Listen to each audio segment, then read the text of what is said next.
René Guénon, les principes du calcul infinitésimal. Chapitre 19. Les différenciations successives. Ce qui précède laisse encore subsister une difficulté en ce qui concerne la considération des différents ordres de quantités infinitésimales.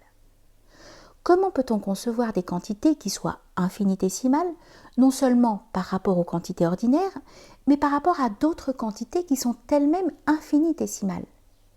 Ici encore, Leibniz a recours à la notion des incomparables. Mais cette notion est beaucoup trop vague pour que nous puissions nous en contenter, et elle n'explique pas suffisamment la possibilité des différenciations successives. Sans doute, cette possibilité pourrait être mieux comprise par une comparaison ou un exemple tiré de la mécanique. Ouvrez les guillemets. Quant aux d, x, elles sont au dx, comme les conatus de la pesanteur ou les sollicitations centrifuges sont à la vitesse. Fermez les guillemets. Et Leibniz développe cette idée dans sa réponse aux objections du mathématicien hollandais Nieuwentytge, qui, tout en admettant les différentiels du premier ordre, soutenait que celles des ordres supérieurs ne pouvaient être que nulles. Ouvrez les guillemets. La quantité ordinaire, la quantité infinitésimale première ou différentielle et la quantité différentielle ou infinitésimale seconde sont entre elles comme le mouvement, la vitesse et la sollicitation, qui est un élément de la vitesse. Le mouvement décrit une ligne, la vitesse un élément de ligne et la sollicitation un élément d'élément. Fermez les guillemets. Mais ce n'est là qu'un exemple ou un cas particulier qui ne peut en somme servir que de simple illustration et non pas d'argument.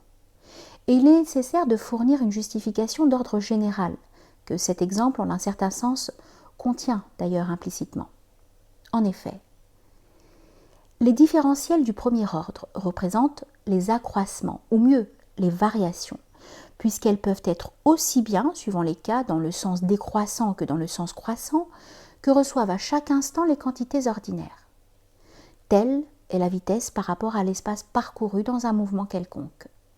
De la même façon, les différentiels d'un certain ordre représentent les variations instantanées de celles de l'ordre précédent, prises à leur tour comme des grandeurs existant dans un certain intervalle.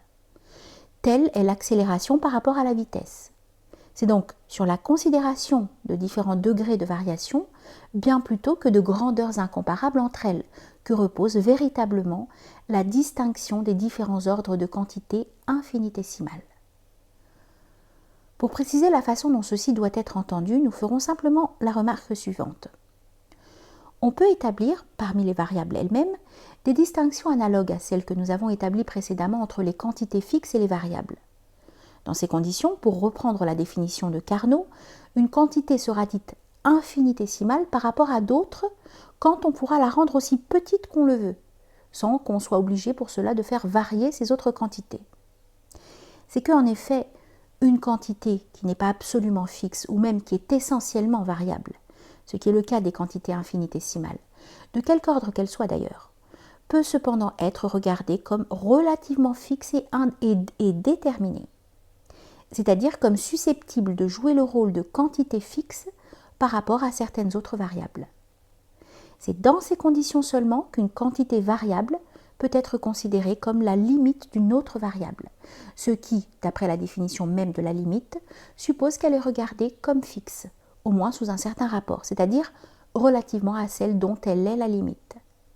Inversement, une quantité pourra être variable non seulement en elle-même, ou ce qui revient au même par rapport aux quantités absolument fixes, mais encore par rapport à d'autres variables, en tant que ces dernières peuvent être regardées comme relativement fixes.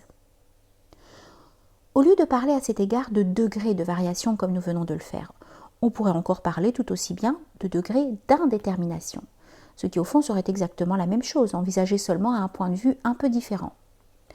Une quantité, bien qu'indéterminée de sa nature, peut cependant être déterminée dans un sens relatif par l'introduction de certaines hypothèses, qui laissent en même temps subsister l'indétermination d'autres quantités.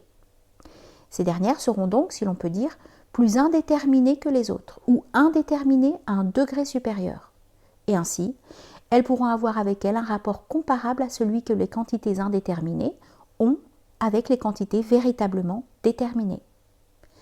Nous nous bornerons à ces quelques indications sur ce sujet, car si sommaires qu'elles soient, nous pensons qu'elles sont tout au moins suffisantes pour faire comprendre la possibilité de l'existence des différentiels de divers ordres successifs. Mais il nous reste encore, en connexion avec cette même question, à montrer plus explicitement qu'il n'y a réellement aucune difficulté logique à considérer des degrés multiples d'indéfinité, tant dans l'ordre des quantités décroissantes, qui est celui auquel appartiennent les infinitésimales ou les différentiels, que dans celui des quantités croissantes, où l'on peut envisager de même des intégrales de différents ordres, symétriques en quelque sorte des différentiels successifs, ce qui est d'ailleurs conforme à la corrélation qui existe, ainsi que nous l'avons expliqué, entre l'indéfiniment croissant et l'indéfiniment décroissant. Bien entendu, c'est de degrés d'infinité qu'il s'agit en cela, et non point de degrés d'infinité tels que les entendait Jean Bernoulli, dont Leibniz n'osait ni admettre ni rejeter absolument la conception à cet égard. Et ce cas est encore de ceux où les difficultés se trouvent immédiatement résolues par la substitution de la notion de l'indéfini à celle du prétendu infini.